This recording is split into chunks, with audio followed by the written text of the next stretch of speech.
उस समय चिट्ठियाँ आई करती थी, लेटर आते थे, बस हम उसी की राह देखते थे। एक्चुअली युद्ध में जब गए थे मुझे भी पता नहीं था। एक हफ्ता पहले मेरे लिए मतलब लेटर भी आया था। उस समय सब ठीक था। मुझे लगता है अभी भी हैं। नमस्कार, directorate of public relations, ministry of defence का पॉडकास्ट रक्षा सूत्र सुन रहे हैं आप और मैं हूं उसकी सूत्रधार शैलजा। आइए आज एक सच्ची घटना सुनाती हूं।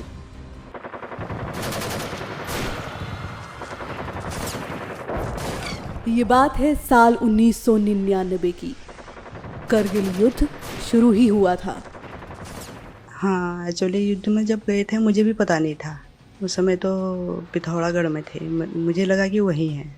मुझे ये नहीं पता था कि आगे भेज दिए गए हैं करके। तो बाद में जैसे जब लड़ाई हुई तो अंदर से तो दिल बोलता ही है, पता नहीं कुछ ना कुछ बात तो है। ये आवाज जो अभी आपने सुनी वो श्रीमती बिमला जी की है, जिनके पति को करगिल में ऑपरेशन विजय में शामिल होने का मौका मिला। कवि रामावतार त्यागी जी की एक कविता है जिसकी 2 पंक्तियां यहाँ पर बहुत सटीक बैठती हैं। मन समर्पित, तन समर्पित और ये जीवन समर्पित, चाहता हूँ देश की धरती, तुझे कुछ और भी दूं, तुझे कुछ और भी दूं। एक सैनिक का यही तो सबसे बड़ा सौभाग्य होता है ना, कि वो देश के लिए, मातृभूमि के लिए किसी संग्राम में, युद्ध में शामिल हो सके। मैं भी उस समय गांव में रहती थी, तो हमारे घर पे बहुत सारे लोग इकट्ठे हो रखे थे। मैं कहीं से आई, खेत में, पहाड़ों में तो खेतों का भी काम होता है। मैं खेत में गई हुई थी। मुझे अंदर से दिल जान गया कि इतने लोग क्यों आए हैं हमारे घर। युद्ध की खबर मिलना, इतने सारे लोगों का घर पर इकट्ठा हो जाना, वो बार बार सोच रही थी, कह रही थी कि अंदर से मन जान रहा है। मेरे देवर हैं, वो भी छुट्टी आए थे उस समय। मैंने उनसे पूछा, उन्होंने बोला नहीं कुछ नहीं हुआ है, ऐसे ही आए हैं, बस भाई के पैर में थोड़ा चोट आ गई है। तो चोट आई तो उन्होंने बोला, लेकिन मैं समझ गई थी कुछ ना कुछ बात तो है। उन्होंने बताया नहीं मेरे को। पैर में चोट लगी है, केवल इतनी सी बात पर पूरे गांव के लोगों का घर पर इकट्ठा हो जाना उन्हें खटक रहा था। अगले 9 दिन बहुत भारी थे।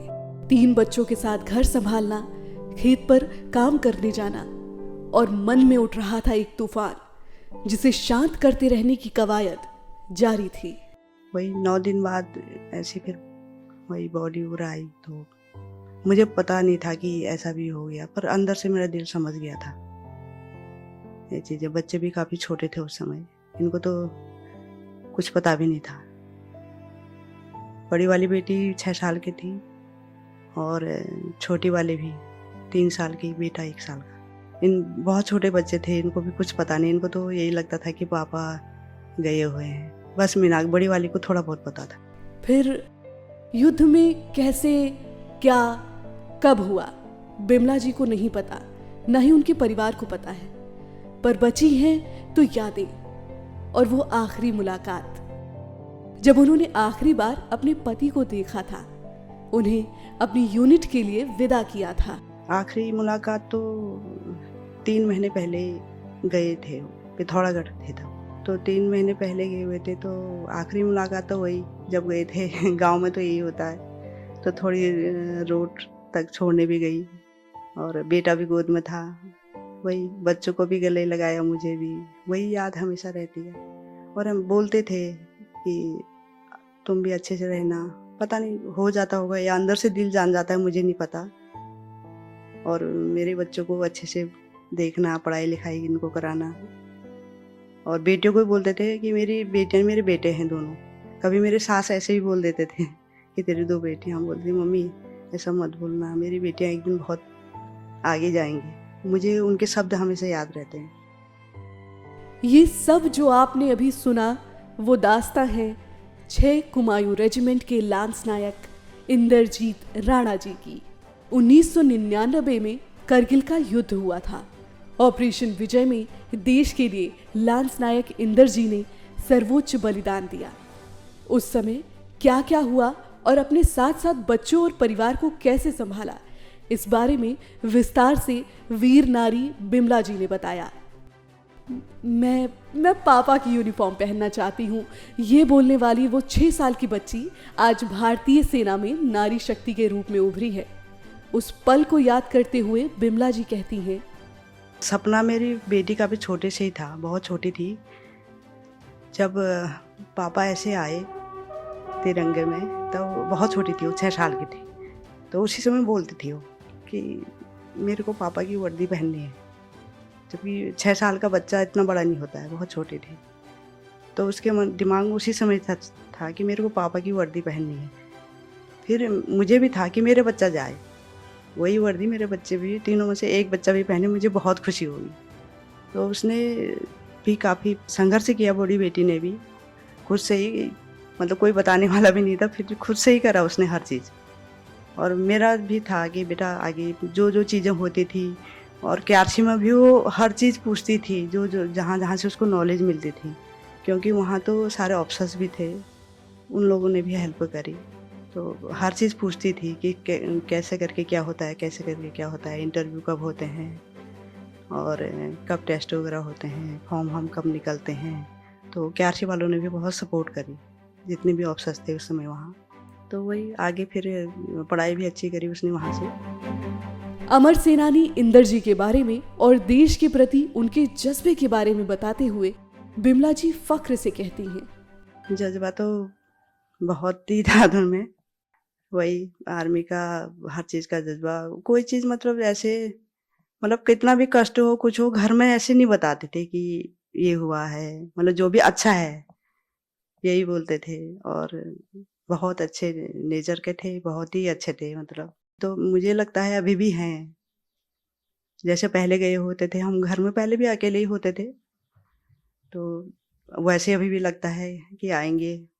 अभी तो ड्यूटी में ही हैं, अभी भी वही लगता है। पर यादें तो हर चीज़ की यादें ही हैं, वो तो हमेशा रहती ही हैं, चाहे कितना भी हो गए, बच्चे भी बड़े हो गए, पर उनकी याद तो रहती ही है। कभी भी तीज त्योहार कुछ भी होता है तो खुशी भी पहले खुशी रहती है, फिर बाद में तो मन उदास हो जाता है, तो यादें तो रहती है। अमर सेनानी इंदर जी की शहादत के बाद कठिनाइयां तो थी ही, पर बिमला जी ने हार नहीं मानी। वो 10 साल रानीखेत में रही, वहीं पर बच्चों की पढ़ाई लिखाई पूरी हुई। वहां जीवन कैसे बीता, सुनिए। तो बाद में फिर वही 2-3 साल ऐसे गांव में रही मैं, फिर थोड़ा सा बच्चे स्कूल पढ़ने वाले हो गए, तो फिर रानीखेत चले गए। रानीखेत क्यार्सी के, उसमें वॉर विडोज हॉस्टल है, उसमें रहे, उसमें 10 साल रहे। बच्चों ने वहीं से पढ़ाई करी, क्यार्सी वालों ने बहुत सपोर्ट करा। तो बच्चों को भी स्कूल भेजते थे। फिर क्यार्सी के अंदर हम भी कुछ ना कुछ काम करते थे वहाँ, कोई कैंटीन में काम करता था, फिर कोई वहाँ आवा का भी है, आवा शॉप है, उसमें काम करता था, कोई उलन्स फैक्ट्री है, उसमें काम करता था। मतलब हम ये बिजी रहेंगे करके कुछ ना कुछ काम हमें। मतलब क्यार्सी में न केवल आपको सहायता प्रदान की गई, बल्कि सशक्त करने का भी काम किया गया। हाँ, बहुत हेल्प मिली। बात 1999 की है और यादें ताउम्र रहेंगी। मुझे याद है, अगर तब के ज़माने में कम्युनिकेशन करना हो तो चिट्ठियों के माध्यम से ही किया जाता था। उस समय चिट्ठियाँ आई करती थी, लेटर आते थे, बस हम उसी की राह देखते थे। जब कभी पोस्टमैन आए तो मेरा भी लेटर आया है, खुश होते थे। तो बाद में जैसे कुछ टाइम, 1 हफ्ता पहले मेरे लिए मतलब लेटर भी आया था, उस समय सब ठीक था। तो आज उन जीवंत यादों के पिटारे से अगर मैं एक पन्ना आपको निकालने को कहूँ, 25 साल बाद अमर सेनानी इंदर जी के लिए कोई संदेश देने के लिए कहूँ, तो आप अपने पति को वो क्या संदेश देना चाहेंगी? उनके लिए संदेश, वही उनके लिए तो संदेश ही है। उनके बच्चे यहाँ तक कामयाब हो गए हैं, हर कदमों पर उनकी याद होती है, बच्चे भी उनको याद ही करते हैं हमेशा, उनका आशीर्वाद है। वो जहाँ भी से भी देखते हैं, देख तो रहे ही होंगे, ये उनको भी, उनके आत्मा को भी हमेशा शांति मिले, खुशी मिले, उनका आशीर्वाद हमारे साथ हमेशा रहे। सुबह शाम उनके नाम का हमेशा दिया जलाती हूँ, बस मेरे लिए तो वही सब कुछ उन्हीं का है, अभी भी उन्हीं का आशीर्वाद है, उन्हीं का है भी सब कुछ, मैं नहीं तो कैसे करती। बिमला जी, बहुत बहुत धन्यवाद हमसे बात करने के लिए। करगिल में जीत की इबारत लिखने वाले सभी शूरवीर अमर हैं और भारत का हर नागरिक उनकी शहादत को सलाम करता है। इतिहास के पन्नों में करगिल में देश को जीत दिलाने वाले परमवीरों का नाम स्वर्णिम अक्षरों में दर्ज है। हर साल 26 जुलाई को करगिल विजय दिवस के रूप में मनाया जाता है। इस वर्ष पूरा देश करगिल रजत विजय वर्ष मना रहा है और राष्ट्र गौरव के इस मौके पर हम रक्षा सूत्र के आने वाले एपिसोड में आपको करगिल हीरोज से जुड़ी ऐसी ही कई अनसुनी कहानियां सुनाएंगे। तो रक्षा सूत्र को सब्सक्राइब करना ना भूलें। जय हिंद, जय Bharat. Directorate of public relations, ministry of defence के इस पॉडकास्ट का निर्देशन ब्रॉडकास्टिंग ऑफिसर आनंद सौरभ और APRO सैवी हसन खान द्वारा किया गया है।